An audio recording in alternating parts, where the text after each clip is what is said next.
Fala pessoal, tudo bem? Seja muito bem-vindo ao canal. Hoje a gente vai fazer um vídeo um pouco diferente aqui. Vamos falar de alguns dados interessantes aqui, que o resultado da B3, né, essa ação na Bolsa, não sei se vocês sabem, mas a Bolsa de Valores brasileira, ela é uma empresa e essa empresa ela tem ações que também são negociadas na Bolsa, né? Então, através de alguns dados aqui, né, que a gente vai utilizar do segundo trimestre aqui de 2023, a gente consegue extrair alguns dados interessantes e fazer um acompanhamento do mercado, tá certo? Então, o objetivo aqui não é necessariamente analisar o resultado e dar aqui uma recomendação se você deve comprar ou vender a ação, mas te mostrar que existem certas empresas na bolsa que, mesmo que você não seja um investidor direto, elas podem te dar informações aqui interessantes, né? Então a gente vê, por exemplo, né, o mercado de ações à vista, né, que é o mercado em geral que eu e você, né, operamos quando a gente quer comprar e vender ação, né? Então aqui a gente consegue ver, né, um certo otimismo ou pessimismo do mercado em geral com o mercado, né, de renda variável e seus instrumentos. Por exemplo, aqui, né? Então aqui está o segundo trimestre, tá, de 2023, comparação com o mesmo período do ano passado. Você vê que o mesmo período do ano passado, né, teve mais, né, um volume que eles chamam de ADTV, né, que é uma média diária, né, de volume de ações. Então, pessoal, quando está mais otimista, o volume tende a aumentar, né? Embora teve uma recuperação no mercado, que a gente consegue ver aqui, né, em relação ao primeiro trimestre desse ano, né, os meses de janeiro, fevereiro e março desse ano, contra os meses de abril, junho e julho, então a gente vê já uma recuperação de 6,7, né? E o que coincide, né, não é coincidência, com uma melhora do mercado, né? Embora essa melhora também já tenha pego uma parte do primeiro trimestre. Então a gente vê que a melhora do mercado de ações continuou até pelo menos o segundo trimestre de 2023, tá? Isso é só um exemplo. Outro dado importante para a gente acompanhar está aqui, né? O número de investidores, né? CPFs, eu e você, de ações na bolsa, né? Em comparação, né, com o mesmo período do ano passado, cresceu aí 21,6%, né? Portanto, realmente a tese de financial deepening, né, a cada vez mais brasileiros, né, comuns, indo para a bolsa, tendo seus investimentos.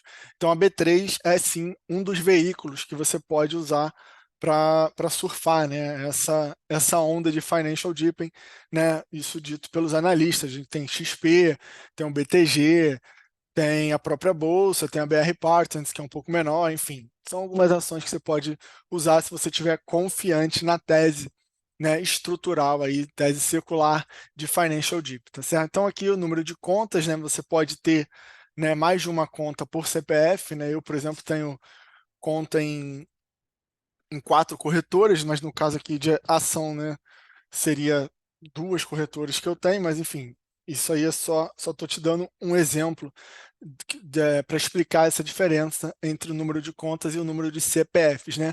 Em relação ao primeiro trimestre desse ano, também teve um aumento, né, mais modesto, de 1% no número de CPF e um aumento de 0,9, né, quase também 1% na mesma proporção de contas, tá certo? Agora a gente passa para o mercado de renda fixa, né? Aqui também tem juros, moedas, mas aí geralmente, né, não são mercados assim tão populares para o investidor pessoa física, tá certo? Então a gente vê, por exemplo, o mercado aqui de renda fixa, né? Todos esses mercados eles passam pela B3, né? Então, por exemplo, vamos começar com o mais famoso aqui entre nós meros mortais, que é o Tesouro Direto. A gente vê o número de investidores aumentando, né, significativamente também, 12,1 se a gente comparar com o segundo TRI de 22 e aumentando 4,3 se a gente comparar com o primeiro TRI desse ano, tá? E o estoque, né, que seria em bilhões, né? A gente vê ali a marca de 113 bilhões investido, né, do segundo trimestre de 23, um crescimento ali de quase 30, né, 29,8 em relação ao segundo tri do ano passado e um crescimento já de 10,5% em relação ao primeiro tri desse ano. Então, o pessoal tem mantido ali o investimento em tesouro direto. Claro que os juros altos também, né, dá aquela forcinha básica, mas é isso aí. E em relação às emissões, né, captação bancária, que são os títulos emitidos né, pelas instituições bancárias, também ainda o mercado aquecido, por mais que tenha se falado aí em queda de juros, a gente vê que pelo menos até o segundo trimestre não teve uma afetação de volume, pelo contrário, aumentou, aumentando 10,3 comparação anual e aumentando 7,1 comparação trimestral, né?